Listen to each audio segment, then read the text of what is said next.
माथुर जी। राधे राधे महाराज जी, आपके चरणों में कोटि कोटि प्रणाम। महाराज जी, मेरा प्रश्न यह है कि जैसे आप बताते हैं कि नाम जप से ही सब हो जाएगा, परंतु नाम जप में हमारी रुचि कैसे उत्पन्न हो? ये कैसे हो पाएगा कि हृदय से नाम? भजन न होए संग बिनु, भजन बिना नहीं प्रेम, छिन्हु भजन न छाड़िए, धरिए या ध्रुव नेम। यदि भजनानंदी संत महात्माओं का संग हो, सत्संग हो, तो हमें रोज उसकी महिमा सुनने को मिले। हमें तो अगर रोज आप यहाँ नहीं आ सकते तो मोबाइल से तो सुन ही सकते हैं ना। तो हमारे अंदर रुचि पैदा होगी, जो हम सुनते हैं वही मनन होता है। जो हमारी महत्व बुद्धि नाम में हो जाए, जैसे हम रास्ते में जा रहे हैं और 5 रुपया पड़ा है, केवल 5 रुपया, हमारी महत्व बुद्धि तो पैर रुक जाएंगे कि नहीं रुक जाए, मन रुक जाएगा कि नहीं रुक जाएगा। अच्छा, आप लांग के चले जाओ तो मन बार बार चिंतन करेगा कि नहीं करेगा? 5 रुपये का करेगा, और कहीं 500 का पड़ा है तो झुक के उठाने की इच्छा आ जाएगी। तो रुपए में महत्व बुद्धि है तो देखो हमारा मन उसमें लग गया। अगर हमारी मन की वृत्ति धन रूप मानकर भगवान के नाम में लग जाए कि परम धन राधा नाम आधार, भगवान के नाम के बड़ा बल कोई नहीं, भगवान के नाम से बड़ा कोई ज्ञान नहीं, भगवान के नाम से बड़ी कोई संपत्ति नहीं, भगवान के नाम से बढ़कर कोई साधना नहीं, भगवान के नाम से बढ़कर कोई पुण्य नहीं, भगवान के नाम से बढ़कर के कुछ नहीं। भगवान भी दूसरे नंबर पर है, पहले भगवान का नाम है। भगवान से बड़ा भगवान का नाम है। भगवान ने तो अवतार के समय कुछ को ही तारा, नाम ने तो करोड़ों को तारा, असंख्यों को तारा, और तारते रहेगा, और तार रहा है। इसलिए हम जब सत्संग सुनते हैं और नाम की महिमा सुनते हैं तब हमारी नाम में रुचि बढ़ती है। इसलिए प्रथम भगति संतन कर संगा, पहली भक्ति है संतों का संग करें और शास्त्रों का स्वाध्याय करें। जो नाम महिमा से भरे हुए शास्त्र है, श्रीमद् भागवत है, रामचरितमानस है, और नाम महिमा की छोटी छोटी पुस्तिकाएं गीता प्रेस से निकली हुई हैं, आप उनको ले लीजिए, उनको पढ़िए। तो नाम में जब हमारी महिमा वाली बुद्धि हो जाए तब हमारा नाम में रुचि बढ़ती है। अभी नाम महिमाशाली नहीं दिखाई दे रहा। जैसे हमें अच्छा भोजन मिला तो नाम छूट गया, कोई दोस्त मिला तो नाम छूट गया, कोई काम में लग गए तो नाम छूट गया, क्योंकि नाम में महत्व बुद्धि नहीं है। अगर नाम में महत्व बुद्धि हो तो दोस्त से बात करते हुए भी अंदर चलता रहेगा राधा राधा, बात भी करेंगे और बीच बीच में राधा राधा भी बोल रहे, लगेगा कब ये बात बंद करे यार, मेरा नाम छूट रहा है।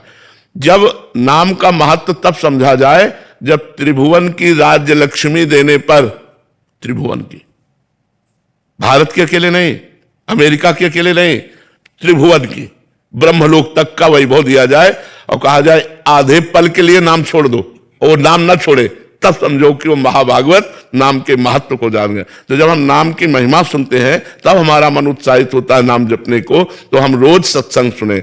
अगर हम संतों के पास नहीं पहुंच पाते तो बहुत से संतों की वाणी यूट्यूब में पड़ी हुई है। जिन संतों से आपका मन मिलता है, ऐसा लगता है कि इनकी वाणी से हमारा कल्याण होगा, वो सुनना चाहिए। वो वाणी में नहीं सुननी चाहिए जिसमें भगवान की महिमा को काटा गया, भगवान के नाम को काटा गया, भगवान की लीला चरित्रों की महिमा को नीचा दिखाया गया। ऐसे भी हैं। तत्व एक है, इसको कोई नकार नहीं सकता। वेद कहता है एको ब्रह्म द्वितीयो नास्ति, दूसरा नहीं है, एक है।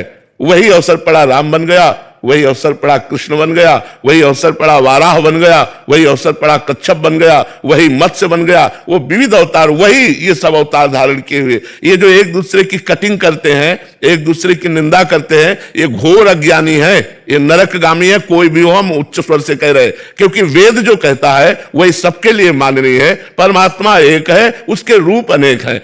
अगर अपने ही परमात्मा की तुम मान्यता करके परमात्मा के दूसरे रूप की निंदा करते हो तो तुम नरकगामी होगे, तुम अपराधी हो, तुम्हें ज्ञान नहीं है इस बात का। वही सब रूपों में विराजमान है, एक ब्रह्म ही है, वो अनेक रूपों में व्याप्त है। अनेक को एक में, एक को अनेक में जिसने देख लिया वही सच्चा ज्ञानी है। यो माम पश्यति सर्वत्र सर्वम च मयि पश्यति तस्याहम न प्रणश्यामि सच में न प्रणश्यति। जो सर्वत्र मुझको देखता है और मुझ में सबको देखता है, मैं कभी उससे बिलग नहीं रहता, भगवान ने कहा।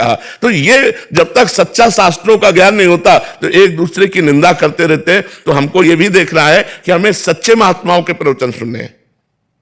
सच्चे महात्माओं का लक्षण, जिनको धन की चाह नहीं है, जिनको मान की चाह नहीं है, जिनको स्त्री का आकर्षण नहीं है, जो एकमात्र भगवान में स्थित है, उनकी वाणी सुननी चाहिए। जो धन के लिए, मान के लिए, भोगों के लिए, तो वो तो जागतिक ही है, केवल भगवान की आड़ में अपनी वासनाओं का पोषण कर रहा है। वो किसी भी भेष में हो, कोई भी हो, इससे कोई मतलब नहीं।